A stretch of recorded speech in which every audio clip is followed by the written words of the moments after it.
they don't normally have wet belt problems. But anyway, we've got a wet belt problem on a Ford. I wouldn't do that job. I don't have the equipment. I'm just not going to do it. So technically, I'm going to bin the job.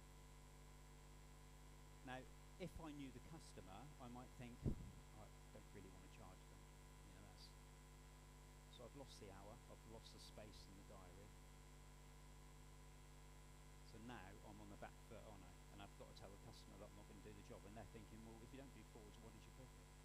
So I've got a process problem, and I've lost some money. Add it to the bill and no one will know. Anybody do that? Anybody ever done that? Oh, come on. Yeah, there you go. I knew there'd be someone. Yeah.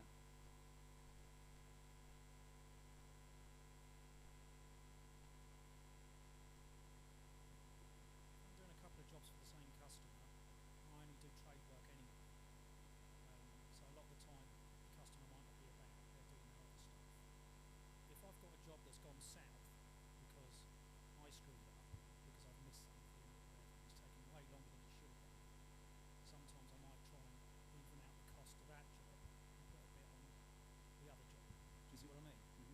So the customer's still getting charged the same overall amount, but it looks better from his perspective that, like, how come it took you so long to do that? Because last time you did that kind of work, it was that. Do you see what I mean? Yeah. So that's. But I wouldn't, if I screw up and it's only a job on its own, then I'll trim the job down because I've got to look that guy in the eye. And when you only do trade work, all my eggs are in relatively smaller baskets, so I have to look after them. Yeah.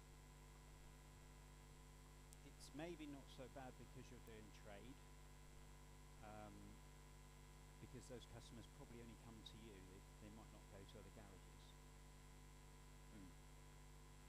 Yeah. What can happen with a retail customer here is you think to yourself, right, okay, I spent 3 hours on it, but what I'll do is I'll add 2 hours to the repair. So you've got, crude example, you've got a TDC sensor, times an hour, you make it 3 hours, they then think, well, that's an expensive repair. They call another garage, and they're getting a 200 quid less repair, aren't they, quoted? This guy's stitching me up. So just beware of that if you're going to do it, but hopefully no one is, but I've seen it done a lot. Keep going and swallow it. I think a lot of us have done that, where you just think, well, I'm in it now, I'm in it to win it. I am the diagnostic Superman, and I'm going to fix their car for them. And you're 3 hours in again, and you're only getting an hour for it. Or you can ask the customer for more time. I know what response I'm going to get here. How many people do that? It's the converted. What I want to do when I talk about this, because we are going to talk about this a bit more, about asking for more time, there are some things that I want to say to you, and hopefully you're doing it, but if you're not, have a think about what I'm going to say about when you ask for more time for this.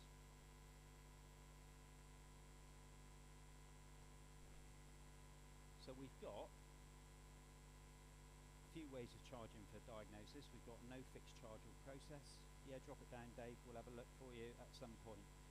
The problem with this is that the customer thinks it's going to be free.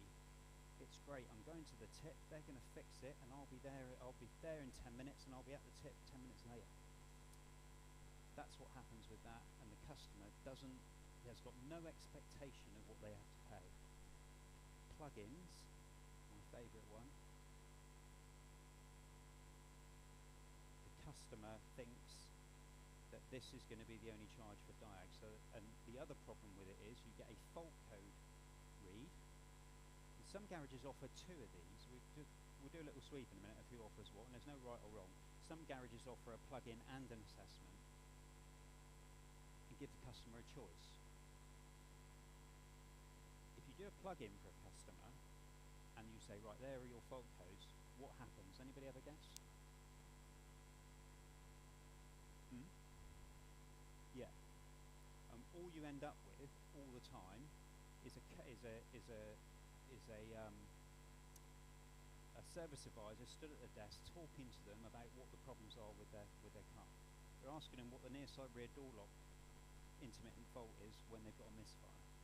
Totally irrelevant. They don't need to see this, but that's what happens when they do that. If your service advisor's not technical, and I'm a big fan of not technical service advisors, by the way, so if we get in the conversation in a minute on service advisors, you'll see this. Because the technical side, you can teach service advisors.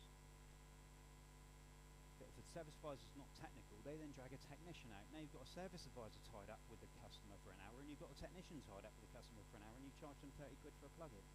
It's all gone wrong here somewhere. And the reason that half the time they take the plug-in is because it's a cheaper option. They've been given two options and they take the cheaper one.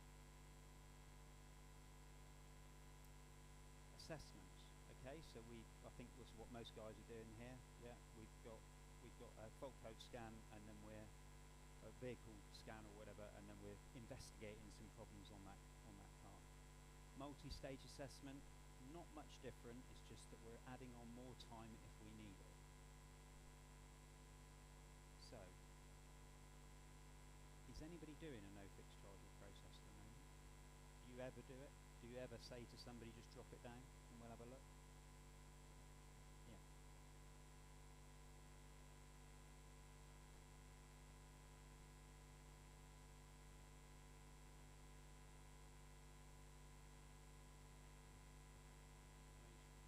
Just advise them whether we feel it's safe for them to continue driving until we can give them that part. Yeah. In order that the relationship's already started. And then it also gives us the opportunity if we can get involved with that part. Yeah.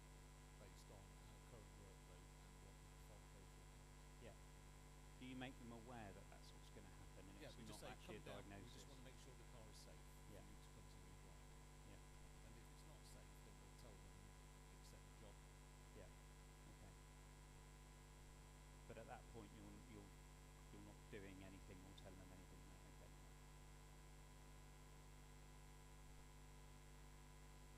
Yeah. Okay. All right. Yeah. Okay. Plugins, fault code scans. Anybody offer that for a service? Assessments. That's going to be most of them. Multi-stage. Yeah. Okay. Okay. What is, and we'll wait for the microphone on this because I'll need somebody to answer this. So, what is the customer's perception of diagnostics? And I've said my pet hate word now. Be able to tell me exactly what's wrong with the vehicle in that time frame. And what do they think the time frame is? Well, industry standard is an hour, isn't it? Whether the customer perception is that, I don't know. I think some customers think, yeah, you plug it in, it goes through your tron, 10 minutes, you're done. Other customers understand it a bit better. Yeah. They're expecting you to diagnose and fix that car. That's the customer expectation normally at assessment. How? Yeah. So, I'm not taking into consideration customers' expectation because they always know as well. So I'm telling them what I'm doing. yeah. I'm telling them I'm charging 120 per diagnostics. And if we need more time, we will come. And in my opinion, that would off the people who don't want to pay for diagnostics and they can go somewhere else. Yeah. That's basically my opinion is Yeah. Yeah. Okay. How did the customer come to it? You said industry standard, but how did the customer come to that realization? Yeah. They've Googled it. Yeah. Right. Okay. Yeah. They've Googled it. Yeah. Yeah. Yeah. So the customer's perception of Diag, and as an industry, we are not doing ourselves any favours, and I'll probably present company accepted. Okay. The industry's not doing itself any favours. James, where was that ad from? Was it National Tyres that you posted? National, it was, wasn't it? £24.95 on Bank Holiday weekend. Come and get your Diag done. Loving it, because they're going to get every car that's had an MOT, that's had a engine management light on for the last 18 months. And yes, I did say 18 months because we know what happens with MOTs, don't we? So we're, and and if you start doing stuff like that, which you guys aren't, but when you see that kind of thing, you're going to start thinking to yourself, right, I can go and get diagnostics. It's my pet hate word. I don't like that word because of the way it's been banded around in the industry. Because as soon as you say diagnostics, and we'll come to it in a bit, this is what the customer's going to ask for because that's what they know. They've got a perception in their head. So mate's told them, and well, mate's right. So they've got a perception in their head. So all the things that we're going to be talking about, try and reframe what it is that you're telling the customer. Got to wait for the microphone.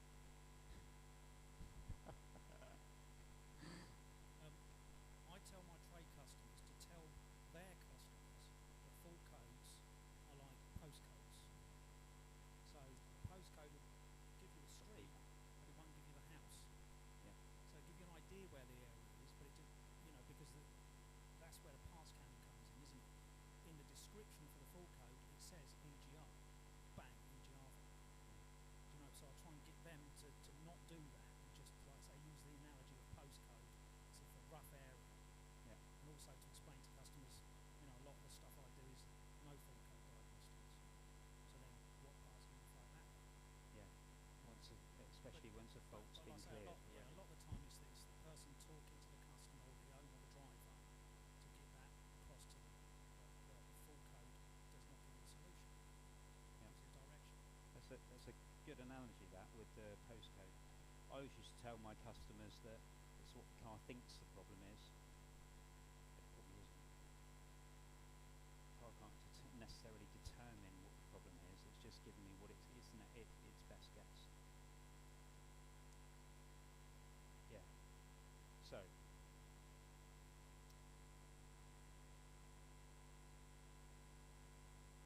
Can I ask a question then? I probably did. Can't remember where I was. Anyway, we're going to go on to the diagnostic assessment, okay? And I know that there's a few things I want to talk through on this. And we're just going to give an example of a multi-stage assessment. So the first bit of the assessment, we're telling the customer that we're carrying out an initial assessment. And you can tell them how much time you're going to spend on it. I would advise not. I never did that. That wasn't really what they needed to know. What they needed to know was, are you going to be able to fix the car? Am I in the right place? Can this garage help me with what I'm trying to do? So you're telling them that you can ascertain the problem on an initial inspection. This is the point at which you tell them that we may need more time. If you're going back to a customer for more time, that's great. But you're telling them up front. Now, I have had people say to me, I can't do that because they won't book in with me, they'll book in with someone else. I can assure you that if you are doing it up front and you explain to the customer, now, this is our process. Remember what I said about reframing? We're reframing it now. I want diagnostics. What we do here is a diagnostic assessment. The assessment includes this. Once we've made an initial assessment, which we may have fixed the car, we may have diagnosed the car by then, and we may have a fix lined up for you. But if not, we may need more time, and that may be a software update. It could be other tests on the engine. You know the drill. You're telling them up front. And the reason this works up front is because the minute you reframe it, the customer's thinking, I don't need diagnostics. I need a diagnostic assessment. This is what I need. Oh, don't go there. They do diagnostics. And always refer to it as that. My advice would be, if you have service advisors, make sure they refer to it as that and change the way you talk about it in the garage. Because once it slips back to diagnostics, the customer's got the perception, I knew they did it. I knew they did diagnostics. And that's what I want. Then, of course, you sell the repair. Yeah. And you may have to go back a couple of times, I guess, if it's a true multi-stage assessment. No, it's a multi-stage assessment, not a multi-stage repair. Have anybody heard of the multi-stage repair that dealers are doing now?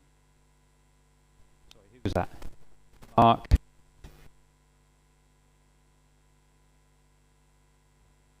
Yeah.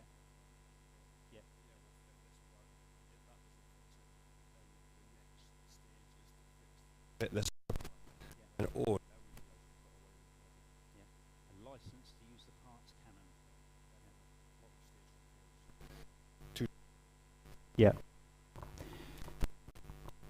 The other thing I want to say to you is that when you're doing the higher level, right? When you go back to the customer for more time, there's a couple of things to do there. One is to tell them what you do know, which most people will do.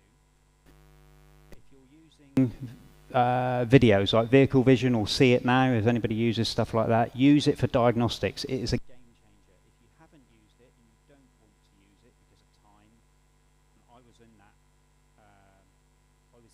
camp pretty much,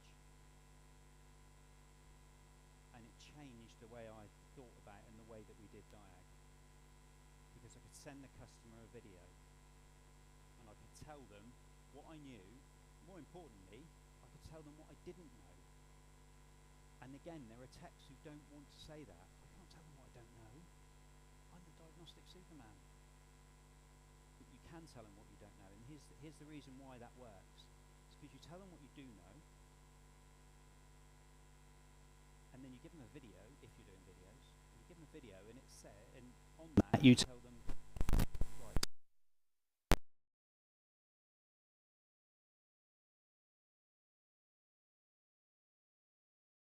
video, here's this thing, this is where it is, it's buried. And at that point they're thinking, wow, I've got all this for my money, and now he needs to do that, and I can see why he needs to do that, because you've got to take all that stuff off. So you're telling them what you don't know. And why I need the extra time is to find out what I don't know. That's the key bit about what I wanted to tell you about selling extra time. If you just call a customer and say, I need more time, sometimes they just think, well, this was always lined up. They've just done a fault code scan because I know what diagnostics is, and now they just want more time. Some of this reframing really has to be done with the front of house, whoever that is, owner operator, or whether it's your service advisors. And it's getting them on board, a little bit of coaching to be able to do that. I know you know this, but a multi-stage assessment is a revelation. It is a game changer. It cuts wasted time massively, improves your available hours, and also avoids customer disappointment. And the reason I say customer disappointment is because we've changed what they're expecting. We're not doing diagnostics. We're doing an assessment. And they don't get disappointed then because they know what's coming. If you find out what's wrong with the car in your first initial assessment, they just think you're brilliant because you didn't need that extra time. If you do have to go back to them, really sort of makes no odds because they were told that up front. And a lot of what I'm going to say today is all about telling the customer up front. And it's sometimes something that we sort of forget because we just want to book the car in and fix it. And I get that. So it's just a little bit here about consider what the implications are of these. And for the guys who are doing the initial or the no fixed charge or process or plugins, just think about what perception that has to the customer. Sorry, was there a question? Sorry. Yeah, sorry. So what we quite often find is when a customer books a car in for an assessment, they will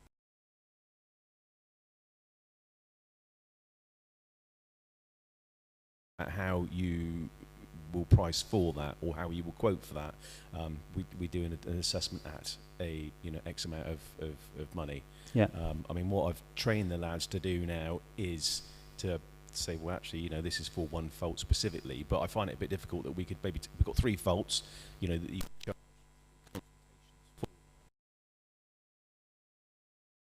difficult.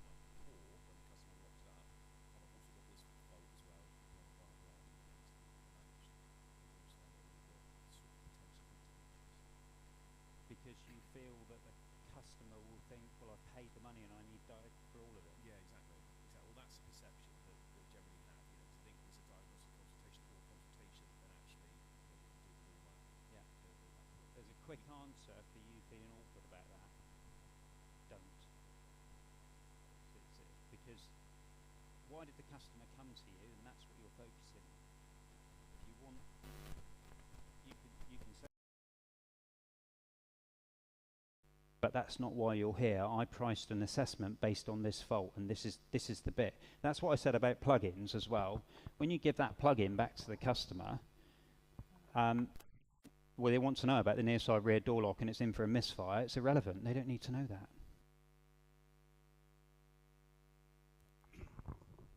I sort of learned along the way we're doing training with James.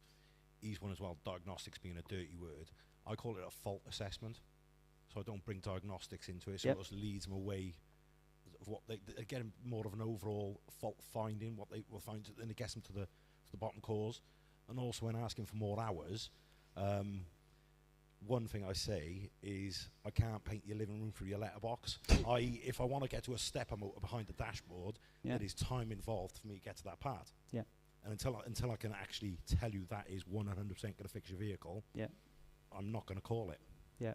The names are fairly irrelevant. You know, you call them what you want in your business, but reframing it is exactly what you need to do. And also, don't forget the telling them up front. So whether you are telling them or not, you know, when they make the first inquiry, there may be more time. I would have, you know, if you guys aren't doing it, then do it.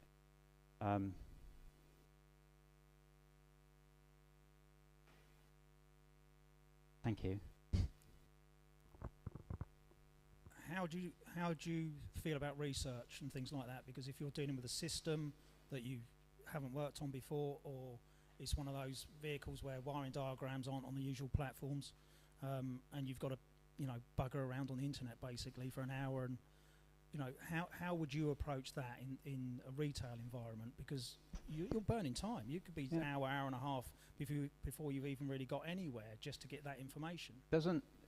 You need to try and forget about the fact that you're working on the car.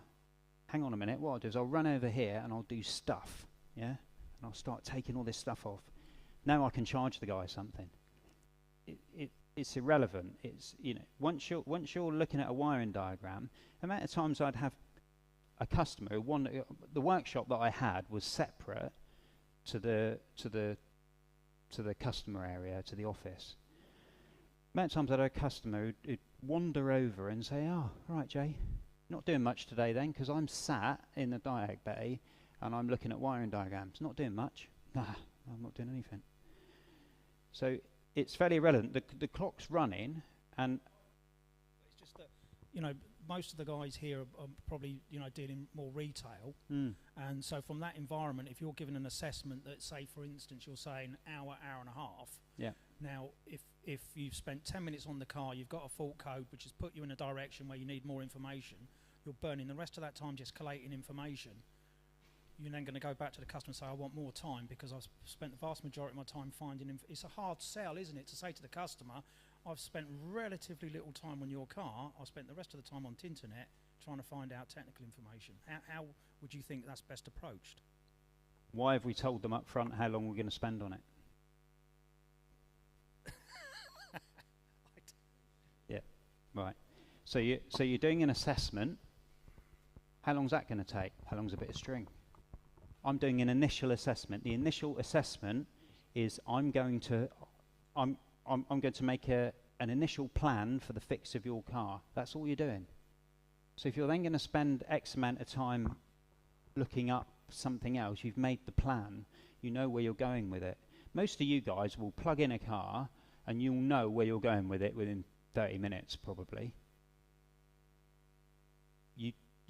It's about framing it to the customer in a way that you can tell them, I can give them an assessment, and then I can work out how much more time I'm going to need to fix this car if I need to.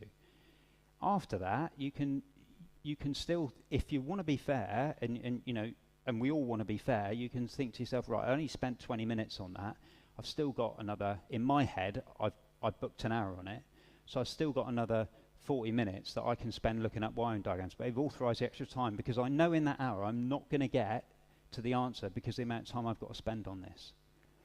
That's how I would frame it anyway.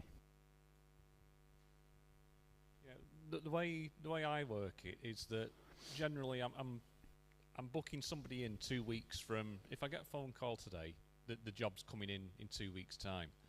So what I'll do, if they rock up at the door, I'll do my initial full system scan then, and I'll just say that's for me. And if they ask for a printout, I'll charge them for that at the time.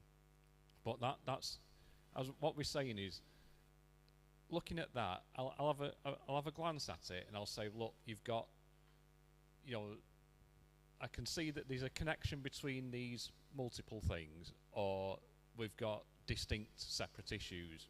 I'll say, right, because my initial assessment says for single fault.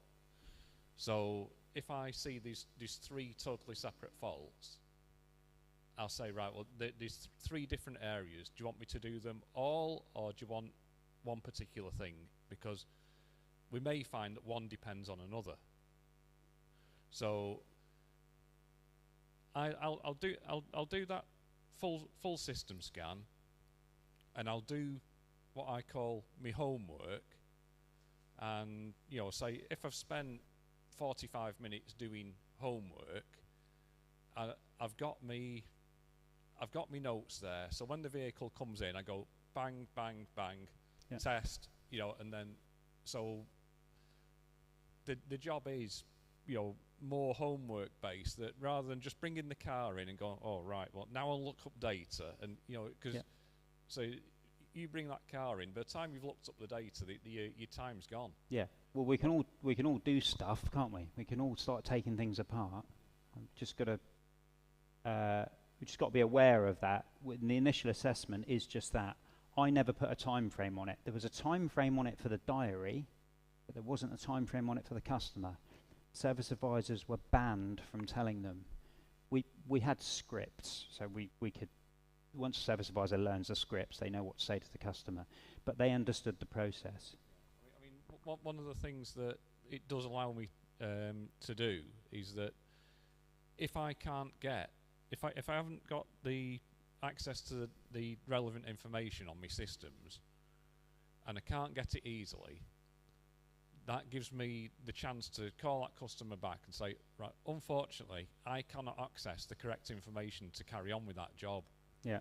So, I've not, I could just say, look, I can't get this information, and so, and if they say, well, can you just have a look anyway? I said, well, I can. You're still going to get charged, but I haven't got the complete information to do a correct assessment.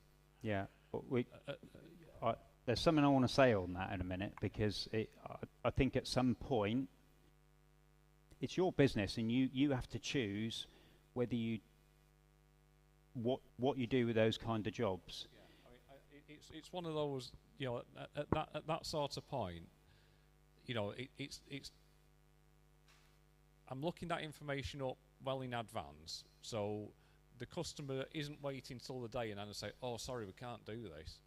So I give, it's one of those, sometimes it is a, sorry, I can't, if it's something that I think looks yeah. just from the feel of it, it's too in depth for the information I can access, i.e. none, then I just say, sorry, I can't continue with that job. It's not a worthwhile outcome for either of us. And I think sometimes that's what we need to hold on to. We need to hold on to the fact that sometimes we just need to say no because it's because of information, or because it's not your specialism, whatever that is.